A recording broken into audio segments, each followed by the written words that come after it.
Comment est né le Père Noël? Bonjour! Tout commence au 3-4e siècle à Myre, une ville faisant partie de la Turquie actuelle. Un riche évêque turc prénommé Nicolas était réputé pour sa générosité envers les enfants, offrant de la nourriture aux plus pauvres. À sa mort, il a été canonisé tellement il avait été bon, c'est-à-dire rendu saint. Il devient alors Saint Nicolas, protecteur des enfants, et tous les 6 décembre, les chrétiens germaniques lui rendent hommage en récompensant les enfants sages par de nombreux cadeaux. La Saint-Nicolas est célébrée dans des pays d'Europe et principalement du Nord et de l'Est. Mais au XVIe siècle, la réforme protestante supprime la fête de la Saint-Nicolas dans pratiquement tous les pays d'Europe. Les Hollandais ont alors une idée géniale. Ils transforment Sinterklaas, leur Saint-Nicolas, en un personnage semi-laïque. Ce qui fait que les enfants sages continueront tous les 6 décembre à avoir des cadeaux offerts par Saint-Nicolas. Lorsque les Hollandais migrent aux États-Unis au XIXe siècle, ils partent avec leur fête traditionnelle et leur Sinterklaas et se font vite adopter par les Américains qui aiment beaucoup leur Sinterklaas et lui donnent même un nouveau nom, Santa Claus. Santa pour les intimes. L'idée plaît beaucoup.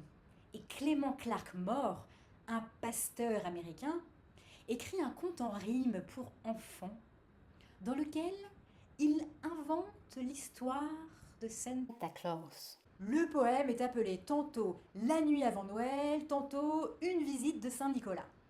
C'était la nuit avant Noël, quand dans toute la maison, les chaussettes étaient pendues avec soin à la cheminée. Un traîneau miniature et 8 tout petits rennes, traîneau plein de jouets avec Saint-Nicolas. Il était vêtu de fourrure de la tête aux pieds, un ballot de jouets jeté sur son épaule. Ses yeux brillaient et ses pommettes joyeuses, ses joues comme des roses, son nez comme une cerise, sa comique petite bouche était tendue comme un arc, et la barbe à son menton était blanche comme neige. Il tenait un tuyau de pipe serré entre ses dents, et la fumée lui encerclait la tête comme une couronne. Et un petit ventre rond qui tremblait à son rire comme une boule de gelée. Se mit à la tâche et remplit tous les bas, puis se retourna d'un coup. Il remonta dans la cheminée. Joyeux Noël à tous, et à tous une bonne nuit.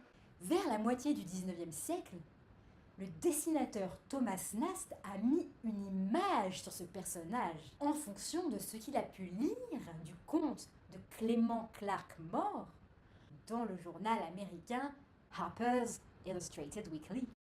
Il y ajoute un gros ceinturon en cuir et colore sa tenue de rouge. Mais pour les familles chrétiennes, la fête des enfants est associée à la naissance de Jésus.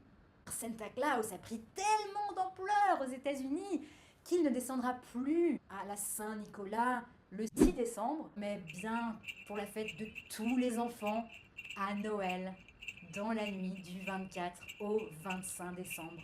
Il devient le Père Noël. Tu as appris quelque chose? Like, partage pour inspirer les autres. Abonne-toi sur YouTube, Facebook, Insta, TikTok, savoir pourquoi. Attention à la façon dont tu tapes selon les plateformes. En tout cas, je vous souhaite joyeux Noël à tous et à tous une bonne nuit. Petit papa Noël.